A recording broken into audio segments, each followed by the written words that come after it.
अब next topic बेटा है, इसमें हम लोग बात करेंगे और जी चैप्टर का आपका लास्ट टॉपिक भी है, ठीक है, यानी इस टॉपिक के बाद आपका ये चैप्टर फिनिश हो जाएगा। तो क्या है टॉपिक, चलिए देखते हैं बेटा। प्रोटेक्शन और प्रोटेक्टिव कोलाइड, ठीक है। अभी तक हम लोग क्या कर रहे थे, कोलाइडल सॉल्यूशन का कोगुलेशन कर रहे थे, मतलब कि कोलाइडल सॉल्यूशन से डिस्पर्स फेज को अलग कर रहे थे डिस्पर्जन मीडियम से। अब हमें क्या करना होगा, इस चीज़ को रोकना होगा, मतलब कि डिस्पर्स फेज से डिस्पर्जन मीडियम से डिस्पर्स फेज को, ठीक है, डिस्पर्जन मीडियम से डिस्पर्स फेज को अलग होने से रोकना होगा, यानी इसको हमें प्रोटेक्ट करना होगा, ठीक है। तो उसी चीज़ को नाम दिया गया बेटा प्रोटेक्शन, और जो ये चीज़ करते हैं उनको नाम देते हैं प्रोटेक्टिव कोलाइड। तो चलिए जानते हैं इनके बारे में। दिया गया बेटा, lyophilic sol are more stable toward electrolyte, it is due to the fact that they are easily solvated. जो आपके लायोफिलिक कोलाइडल सॉल्यूशन होते हैं, जैसा कि हमने बताया था, ये आपके जो सॉल्वेंट यानी लायोफिलिक यानी वो आपके सॉल्वेंट लविंग होते हैं, लिक्विड लविंग होते हैं। इसका मतलब इनकी जो सॉल्वेशन पावर होती है डिस्पर्जन मीडियम में बहुत ज़्यादा होती है। इस वजह से ये जो लायोफिलिक सॉल है, कोलाइडल सॉल्यूशन है, ये ज़्यादा स्टेबल होते हैं। किसके लिए, फॉर इलेक्ट्रोलाइट, मतलब इलेक्ट्रोलाइट के कांटेक्ट में आने से इनका आसानी से कोगुलेशन नहीं होता, यानी ये अपने आप को स्टेबलाइज करे रहते हैं।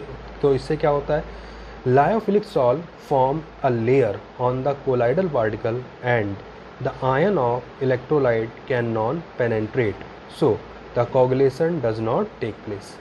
This process is known as protection of colloid, ठीक है।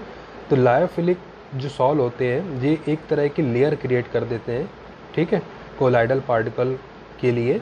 और जो कोलाइडल पार्टिकल के ऊपर जब एक लेयर क्रिएट हो जाती है, तो जब आप उसमें कोई कोगुलेटिंग एजेंट ऐड करोगे तो कोगुलेटिंग एजेंट उस लेयर को पार नहीं कर पाएंगे। जब उस लेयर को पार नहीं कर पाएंगे तो जो अपोजिट चार्ज कोलाइडल पार्टिकल है उनके साथ ये रिएक्ट नहीं करेंगे। जब रिएक्ट नहीं करेंगे तो कोगुलेशन नहीं होगा।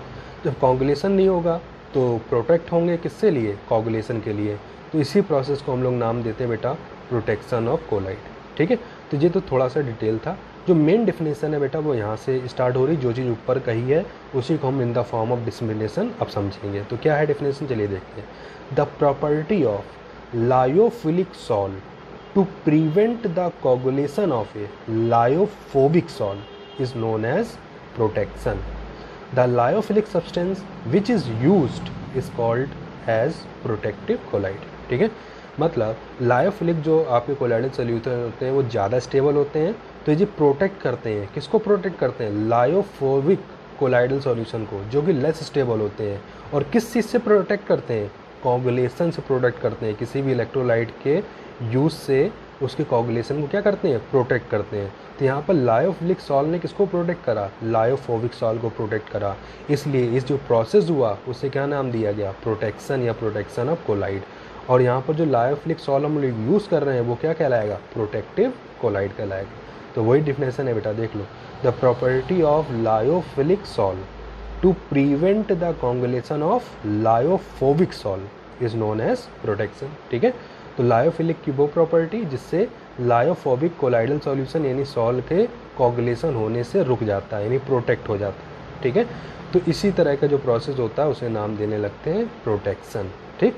The lyophilic substance which is used is called protective colloid. और जो लायोफिलिक सब्सटेंस हम लोग यूज़ करते हैं कोगुलेशन को रोकने के लिए, किसके कोगुलेशन को, लायोफोबिक सॉल के, तो लायोफिलिक सब्सटेंस ही क्या कहलाते हैं, आपके प्रोटेक्टिव कोलाइड कहलाते हैं, ठीक है। फिर क्या है बेटा, फॉर एग्जांपल अगर हम बात करें, if small amount of gelatin, ठीक है, जो कि एक लायोफिलिक सब्सटेंस होता है, जिलेटिनस नामक यानी ग्लू लाइक सब्सटेंस होता है। If a small amount of gelatin is added in gold salt, then the gold salt is protected by the addition of NaCl electrolyte. Here gelatin is protective colloid. अगर हमें gold का colloidal solution लें और उसके coagulation को रोकना है, किससे रोकना है, NaCl इलेक्ट्रोलाइट के थ्रू कोगुलेशन से हमें रोकना है, तो हमें क्या करना होगा कि गोल्ड साल के जो गोल्ड का कोलाइडल सॉल्यूशन है उसमें हमने थोड़ी क्वांटिटी में जिलेटिन यूज़ कर ले, यानी जिलेटिन ऐड कर ले। तो जिलेटिन यहाँ पर लायोफिलिक सब्सटेंस है जो कि गोल्ड सॉल को प्रोटेक्ट करता है। किससे प्रोटेक्ट करता है, NaCl द्वारा कोगुलेशन से प्रोटेक्ट करता है। तो यहाँ पर जिलेटिन जो कि एक लायोफिलिक सब्सटेंस है वो किसका काम कर रहा है, प्रोटेक्टिव कोलाइड का काम कर रहा है। तो ये था बेटा प्रोटेक्टन या प्रोटेक्टिव कोलाइड। तो ये भी आपसे पूछा जाता है क्वेश्चन, तो ध्यान रखिएगा, ये भी एक इंपॉर्टेंट पार्ट है, ठीक है। तो प्रोटेक्शन क्या होता है या प्रोटेक्टिव कोलाइड क्या होता है, तो ये डिफिनेशन विद एग्जांपल आपका हो गया। अब लास्ट टॉपिक इसमें है बेटा गोल्ड नंबर, और ये बहुत ही इंपॉर्टेंट है, आपसे पूछा जाता है। तो गोल्ड नंबर बेसिकली प्रोटेक्शन को ही एक्सप्लेन करता है। तो मतलब किसी भी सब्सटेंस की हम कितनी क्वांटिटी यूज़ करें, ठीक है, किसी भी अदर सब्सटेंस यानी लायोफोबिक सब्सटेंस के प्रोटेक्शन के लिए, तो वो मिनिमम वैल्यू ही उसका क्या कहलाता है, गोल्ड नंबर कहलाता है, ठीक है। तो चलिए देखते हैं। Different protective colloid have different protective power. To explain the protective power of protective collide, a concept was given by Richard Adolph Jesus Monde in term of gold number। जैसा कि हम लोग जानते हैं अलग अलग सब्सटेंस की जो प्रोटेक्टिव पावर होती है, प्रोटेक्ट करने की जो पावर होती है वो अलग अलग है। तो किस सब्सटेंस की प्रोटेक्टिव पावर कितनी होगी, इसी चीज़ को एक्सप्लेन करने के लिए रिचर्ड एडोल्फ जीसस मोंडे ने एक कॉन्सेप्ट दिया, एक टर्म दिया, जिसे नाम क्या दिया गया, गोल्ड नंबर नाम दिया गया। तो गोल्ड नंबर है क्या, चलिए यहाँ से देखते हैं।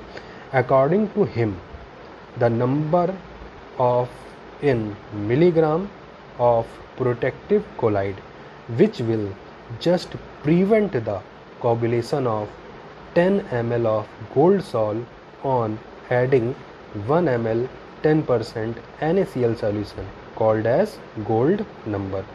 ठीक है, किसी प्रोटेक्टिव कोलाइड का मिलीग्राम में वो मिनिमम क्वांटिटी जो गोल्ड साल के कोलाइडल सॉल्यूशन को 1 ml 10% NaCl इलेक्ट्रोलाइट के द्वारा कोगुलेशन से रोक दे। ठीक है, हमारे पास एक गोल्ड का सॉल है कितना 10 ml, और उसके कोगुलेशन को हमें रोकना है। किससे कोगुलेशन को रोकना है, 1 ml 10% NaCl के सॉल्यूशन से कोगुलेशन को रोकना है। तो वो मिनिमम क्वांटिटी इन मिलीग्राम जो प्रोटेक्टिव कोलाइड हम यूज़ करेंगे इस कोगुलेशन प्रोसेस को रोकने में, वो उस प्रोटेक्टिव कोलाइड का क्या कहलाएगा, गोल्ड नंबर कहलाएगा। ठीक है, तो ध्यान से समझ के इसको याद करिएगा, ठीक है, वो अच्छे से याद हो जाएगी और इम्पॉर्टेंट टॉपिक है। According to him the number in milligram of protective colloid, the number in milligram of protective colloid. तो प्रोटेक्टिव कोलाइड का नंबर किसमें, इन मिलीग्राम क्वांटिटी में, ठीक है, which will just prevent the coagulation of 10 ml of gold salt on adding 1 ml 10% NaCl solution is called as gold number. ठीक है, अगर हमें 10 ml गोल्ड सॉल्ट के कोलाइडल सॉल्यूशन को 1 ml 10% NaCl के कोलाइडल सॉल्यूशन से प्रोटेक्ट करना है, कोगुलेशन से प्रोटेक्ट करना है, तो हमें प्रोटेक्टिव कोलाइड की जो मिनिमम वैल्यू इन मिलीग्राम हम यूज़ करेंगे, या जो नंबर इन मिलीग्राम हम यूज़ करेंगे, वो क्या कहलाएगा, गोल्ड नंबर कहलाएगा। ठीक है, फिर क्या है बेटा, smaller the value of gold number better will be the protective colloid. Gold number की वैल्यू यानी मिलीग्राम में जो आपकी लायोफिलिक सब्सटेंस की जो वैल्यू जिसकी सबसे कम होगी वो उतना ही पावरफुल प्रोटेक्टिव कोलाइड होगा। यानी गोल्ड नंबर की वैल्यू जितनी स्मॉल होगी उसकी प्रोटेक्शन पावर उतनी ही ज़्यादा होगी। ठीक है, तो यहाँ पर आपको कुछ कोलाइड्स दिए गए हैं, यानी प्रोटेक्टिव कोलाइड दिए गए हैं, और उनका गोल्ड नंबर दिया गया है इन मिलीग्राम, इन मिलीग्राम। ठीक है, जैसे जिलेटिन को अगर हम 0.005 से 0.1 मिलीग्राम ऐड कर दें, किसमें 10 ml गोल्ड सॉल में ऐड कर लें, तो हम 1 ml 10% NaCl अगर उसमें ऐड भी कर दें तो उसका कोगुलेशन नहीं होगा। इसी तरह से केसीन को अगर हम यूज़ करें तो कितना यूज़ करना होगा, 0.01 मिलीग्राम यूज़ करना होगा। हीमोग्लोबिन कितना यूज़ करना होगा, 0.03 मिलीग्राम यूज़ करना होगा। गम एरोबिक कितना यूज़ करना होगा, 0.15 यूज़ करना होगा मिलीग्राम। ठीक है, पोटैटो स्टार्च कितना यूज़ करना होगा, 25 मिलीग्राम। तो ये आपको अलग अलग सब्सटेंस, जैसा कि जाया था, अलग अलग सब्सटेंस की प्रोटेक्टिव पावर अलग अलग होती है, तो उसी के अकॉर्डिंग उनका गोल्ड नंबर की वैल्यू भी अलग अलग है। तो ये जो वैल्यू हैं अगर उनको यूज़ करें कितने में, 10 ml गोल्ड सॉल्ट के सॉल्यूशन में, तो वो 1 ml 10% NaCl के कोलाइडल सोल्यूशन को कोagulation को रोक देते हैं। ठीक है, तो ये बेटा था गोल्ड नंबर और प्रोटेक्टिव कोलाइड और प्रोटेक्शन के बारे में। तो यहाँ से आपका ये चैप्टर जो है वो फिनिश होता है। अब नेक्स्ट वीडियो में हम बेटा नए चैप्टर स्टार्ट करेंगे। ठीक, तो आज के लिए इतना ही।